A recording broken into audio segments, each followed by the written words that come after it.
अगर आपका money plant का पौधा ग्रोथ नहीं कर रहा है तो इसका मतलब समस्या आपके पौधे की जड़ में है। बिना जड़ की ग्रोथ को बढ़ाए आप कभी भी अपने किसी भी पौधे की ग्रोथ को नहीं बढ़ा सकते हैं। और आज के इस वीडियो में मैं आपको बता रही हूँ कुछ ऐसी चीजें, कुछ ऐसे खाद जो कि सीधे जड़ के ऊपर काम करते हैं और बिना कोई भी 1 रुपया खर्च किए हुए आप इस चीज का इस्तेमाल करके अपने पौधे की ग्रोथ को बड़ी ही तेजी से बढ़ा सकते हैं। आपका जो मनी प्लांट अभी तक सूखा सा पड़ा था, इसकी ग्रोथ आप देखोगे कि कई गुना बढ़ जाएगी। आपके पौधे के जो पत्ते हैं वो ज़्यादा चमकदार बनेंगे। और अगर पत्तों का साइज छोटा छोटा निकल करके आ रहा था तब भी आप इसका इस्तेमाल करके पत्तों का साइज बढ़ा सकते हैं। आप सभी को पता है ये है एलोवेरा। एलोवेरा आप सभी अपने गार्डन में लगा करके रखते हैं और ये जो एलोवेरा है ये भरपूर सोर्स है रूटिंग हार्मोन का। इसके अंदर कुछ ऐसी चीज़ें पाई जाती हैं जो कि जड़ों की ग्रोथ को तेज़ी से बढ़ाएंगी। जो आपका पौधा जिसकी जड़ें स्वस्थ नहीं है, सही से ग्रोथ नहीं कर रही है, एलोवेरा का इस्तेमाल करने से आपके पौधे की जो जड़ है वो तेज़ी से ग्रोथ करना शुरू कर देगी। और जो खाद आप डालोगे उसका असर आपको पौधे के ऊपर दिखाई देगा। अगर जड़ ही काम नहीं करेगी तो आपका पौधा जो खाद आप दोगे उस खाद का इस्तेमाल सही तरीके से कर ही नहीं पाएगा, जिसकी वजह से चाहे आप कुछ भी करो आपका पौधा वैसा का वैसा ही पड़ा रहेगा, ग्रोथ भी नहीं करेगा। तो ये जो एलोवेरा है ना, इसका इस्तेमाल करके पौधे की बहुत सारी समस्या ठीक होती है। सबसे पहले तो ये रूटिंग हार्मोन का काम करता ही है। दूसरा काम करता है ये इंसेक्टिसाइड का भी काम करता है, फंगिसाइड का भी काम करता है। तो जड़ों में जो कीड़े और फंगस लगे होते हैं ना, उनको भी ये नेचुरल तरीके से ठीक करता है और इसको जो बनाना है ना वो बहुत ही आसान होता है। अगर आपके पास एलोवेरा का पौधा है तो इसकी जो नीचे की पत्तियां होती हैं ना, जो समय समय पर अपने आप ही खराब हो जाती हैं, सूख जाती हैं, तो इनको आप निकाल करके इसका खाद बना करके पौधे को दे सकते हैं। अगर आप इन पत्तों को नहीं निकालते हो तो आप देखते हो कि ये जो पत्ते हैं खुद ही सूख करके पीले पड़ करके निकल जाते हैं। और अगर आप समय समय पर इन पत्तों का इस्तेमाल अपने पौधे में कर देंगे तो इससे जो आपका एलोवेरा का पौधा है ना वो भी स्वस्थ रहेगा, पत्ते ज़्यादा मोटे बनेंगे। तो अब हम हमारा जो मेन टॉपिक है उसी के ऊपर वापस आ जाते हैं कि ये एलोवेरा का खाद आपको अपने पौधे को देना कैसे है। इसको आप दो तरीके से दे सकते हैं और दोनों ही बहुत ही आसान तरीके हैं। जो सबसे पहला तरीका है, इसमें आप एलोवेरा का एक पत्ता ले लो, फ्रेश पत्ता ले लो। जैसा कि मैंने लिया है, ये पत्ती काफ़ी बड़ी है, मोटी भी है, तो इसके मैं दो भाग कर लेती हूँ। यानी मुझे सिर्फ आधा हिस्सा चाहिए, आधा मैंने अलग कर लिया। उसको इस्तेमाल कैसे करना है वो मैं आपको बताऊंगी। लेकिन जो सबसे पहला तरीका है कि आप इसके छोटे टुकड़े कर लो, ये सबसे आसान तरीका है। जितना छोटा टुकड़ा आप कर सकते हैं उतने छोटे टुकड़े आप एलोवेरा के बना लीजिए। इसके साथ ही अगर एलोवेरा को आप कुछ और चीज़ों के साथ मिला करके अपने पौधे को देते हो फिर तो कमाल का काम करेगा आपका ये एलोवेरा का फर्टिलाइजर।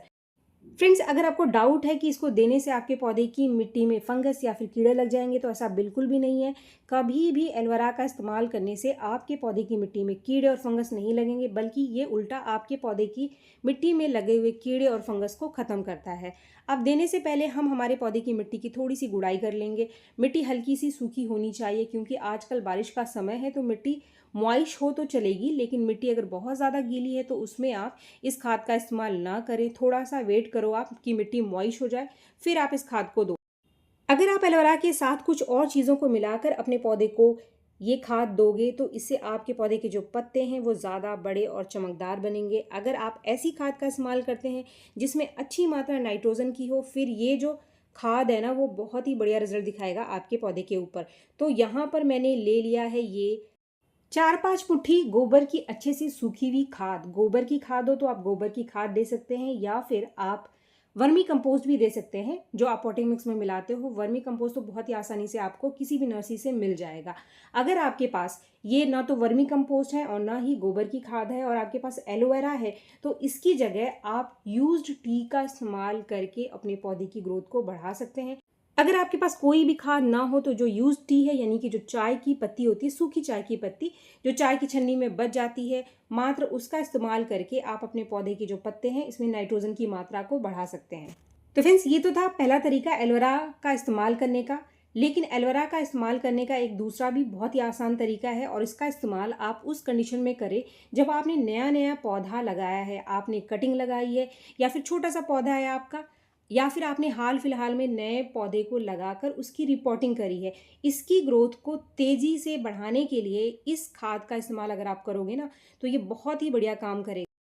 इस छोटे पौधे में मैंने उसी तरीके का इस्तेमाल किया। इस तरीके में आप एलोवेरा की एक पत्ती ले लो, इसके छोटे टुकड़े बना करके ग्राइंडर मिक्सर में डाल करके इसका पहले आप पेस्ट बना लो।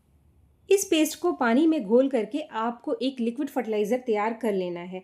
मान लीजिए कि आपको अपने सिर्फ एक ही पौधे के अंदर डालना है, तो लगभग 1 मग पानी में या फिर 1 लीटर पानी में 1 चम्मच के आसपास इस एलोवेरा के पेस्ट को आपको घोल लेना है। इसके बाद आपके गार्डन में जितने भी ऐसे छोटे छोटे मनी प्लांट के पौधे हैं या फिर आपने कटिंग लगा रखी है, सिर्फ आप मनी प्लांट में नहीं, इस लिक्विड फर्टिलाइज़र का इस्तेमाल आप अपने गार्डन में जितने भी छोटे छोटे पौधे हैं ना, जिनकी जड़ें प्रॉपर तरीके से ग्रोथ नहीं कर रही हैं, सभी में आप इसका इस्तेमाल कर सकते हैं। कोई सीडलिंग आपने लगा कर रखा हुआ है, वहाँ पर भी आप इस्तेमाल कर सकते हैं। इसको आप हफ्ता 10 दिन में एक बार अपने पौधे को दे दो। इसके साथ ही अगर आप 15 दिन में एक बार इस पाउडर को अपने मनी प्लांट में दे देते हो, ये बिल्कुल फ्री का फर्टिलाइज़र है। इसको आपको ख़रीदने की ज़रूरत नहीं है, बहुत ही आसान सा फर्टिलाइज़र है। जैसे कि मैंने पीछे आपको बताया कि अगर आपके पास कोई कंपोस्ट नहीं है, जैसे कि वर्मी कंपोस्ट नहीं है, गोबर की खाद नहीं है, तो फिर आप यूज्ड टी का इस्तेमाल करें। ये जो चीज़ है, ये है यूज्ड टी का पाउडर। यूज्ड टी का पाउडर आपको बनाना बहुत ही आसान है, बहुत ही आसानी से आप उसको घर में बना सकते हैं। जो चाय की छन्नी में चाय की पत्ती बच जाती है ना, उसको आप अच्छे से धो करके सुखा लो। सुखा करके आप उसको ग्राइंडर मिक्सर में पीस करके उसका एक पाउडर सा बना लो। उसके बाद आप इसका इस्तेमाल आपके गार्डन में जितने भी पौधे हैं सब में कर सकते हैं। और मनी प्लांट के लिए तो ये कमाल का फर्टिलाइज़र है। मनी प्लांट एक ऐसा पौधा है जिसको बहुत ज़्यादा कुछ देने की ज़रूरत नहीं है। अगर मात्र आप एलोवेरा का इस्तेमाल कर लोगे या फिर ये यूज टी का इस्तेमाल कर लोगे, तभी आपका मनी प्लांट बड़ी ही तेज़ी से ग्रोथ करेगा। अगर आप ये जो यूज टी है, इसको बनाने में आपको कोई प्रॉब्लम है कि आप चाय की पत्ती कैसे सुखाओगे, कैसे इसको पीसोगे, अगर इसको बनाने में दिक्कत है, तो आगे का जो फर्टिलाइज़र मैं आपको बता रही हूँ वो इससे भी ज़्यादा आसान है। और फ्रेंड्स, इस खाद का इस्तेमाल मैंने आपको पूरे रिजल्ट के साथ दिखाया है। बहुत ही बढ़िया रिजल्ट यूज टी का मनी प्लांट के ऊपर दिखाई देता है। इसके अलावा आपके किचन में कुछ और चीज़ें जो कि लगभग रोज़ ही आपके किचन में निकलती हैं, आपको लगता है कि ये वेस्ट है, लेकिन अगर आपके पास पौधे हैं ना, तो आप इन चीज़ों का इस्तेमाल अपने पौधों में ज़रूर करें। आपका पौधा बहुत ही बढ़िया ग्रोथ करेगा। और कोई भी महंगा महंगा खाद आपको खरीदने की ज़रूरत नहीं पड़ेगी। किसी भी तरीके का कोई केमिकल फर्टिलाइज़र आपको देने की ज़रूरत नहीं पड़ेगी। इन ऑर्गेनिक चीज़ों का इस्तेमाल करके आप अपने मनी प्लांट की ग्रोथ बढ़ा सकते हैं। इसके जो पत्ते हैं, इसको ज़्यादा बड़ा और चमकदार बना सकते हैं। ये जो लिक्विड फर्टिलाइज़र आप देख रहे हो ना, ये एक कमाल का फर्टिलाइज़र है। ये किचन से निकला हुआ एक वेस्ट खाद है। फ्रेंड्स, ये जो पानी आप देख रहे हो ना, ये है छोले का पानी। छोले का पानी यानी कि जब आप छोले बनाते हैं जिस दिन, तो एक दिन पहले ही आप उसको भिगो करके रख देते हो छोले को। इससे निकलने वाला जो पानी है ना, छोला चाहे आप कोई भी इस्तेमाल करो, चाहे वो काले वाले छोले हों, चाहे आप ये बड़े वाले सफ़ेद छोले इस्तेमाल करें, या फिर इसकी जगह आप कोई दाल भिगो करके रखते हो स्प्राउटिंग के लिए, या फिर आप सोयाबीन भिगो करके रखते हैं, या फिर आप सोयाबीन उबालते हैं, तो उसका पानी ना फेंके, बस उसके अंदर नमक नहीं होना चाहिए। इस पानी को आप कभी भी ना फेंको। इसका इस्तेमाल अगर आप अपने पौधे में करेंगे ना, किसी भी पौधे में कर सकते हैं, और मनी प्लांट के लिए तो ये कमाल का फर्टिलाइज़र है। आपके गार्डन में जितने भी पत्तेदार पौधे हैं ना, जिनको ज़्यादा पत्ते चाहिए होते हैं, उसको बनाने के लिए ये एक कमाल का फर्टिलाइज़र है। इसके साथ अगर आप एक और चीज़ मिला कर दोगे ना, तो आपके पौधे में किसी भी तरह की कोई कमी आएगी नहीं, सारी की सारी चीज़ें मिल जाएगी। वैसे तो ये एक कंप्लीट फर्टिलाइज़र है, लेकिन अगर आप इसको और स्ट्रॉन्ग बनाना चाह रहे हो, तो इसके अंदर थोड़ा सा आप ये कॉफ़ी पाउडर मिला सकते हैं, या फिर आप आधा चम्मच फ्रेश टी मिला करके भी दे सकते हैं। इनको मिलाने से पौधे के अंदर फास्फोरस की और पोटाशियम की मात्रा और ज़्यादा बढ़ जाती है। आप सीधे सिर्फ दाल का पानी भी दे सकते हैं। अगर आप दाल का पानी देते हैं, तो उसके अंदर थोड़ा सा और पानी मिलाकर ही अपने पौधे के अंदर डालें। जैसे कि ये लिक्विड फर्टिलाइज़र मैंने बनाया ना, तो इसके अंदर थोड़ा सा और पानी मिला करके इसको डाइल्यूट कर लो। तो अगर आप सिर्फ दाल का पानी दे रहे हो, तो हफ्ता 10 दिन में थोड़ा थोड़ा अपने पौधे को दे सकते हैं। बस मिट्टी हल्की सी सूखी होनी चाहिए, इस चीज़ का आप ध्यान रखें। और खाद देने के बाद जब तक मिट्टी सूख ना जाए, तब तक एक्स्ट्रा पानी आप ना दो, वरना खाद देने का बहुत ज़्यादा फ़ायदा नहीं होता है। आप एक्स्ट्रा पानी दे दोगे, मिट्टी बहुत ज़्यादा गीली रहेगी, पौधा आपका खाद को पूरी तरीके से सोख नहीं पाएगा। अगर आप दाल के पानी में चाय पत्ती या फिर कॉफ़ी पाउडर मिला करके दे रहे हो, तो फिर आप कम से कम 15 से 20 दिन का गैप रखेंगे। यानी इससे पहले अपने पौधे को कोई और खाद नहीं देना है आपको। ऐसा नहीं है कि आपके घर के अंदर रोज़ ये चीज़ें खाद निकल रही है तो आप एक ही पौधे को देते रहो। आप अलग अलग पौधे में डालो। इसको फेंको ना, इसका इस्तेमाल ज़रूर करो। लेकिन मनी प्लांट में अगर आप दे रहे हैं तो कम से कम आप 10 से 15 दिन का गैप रखें।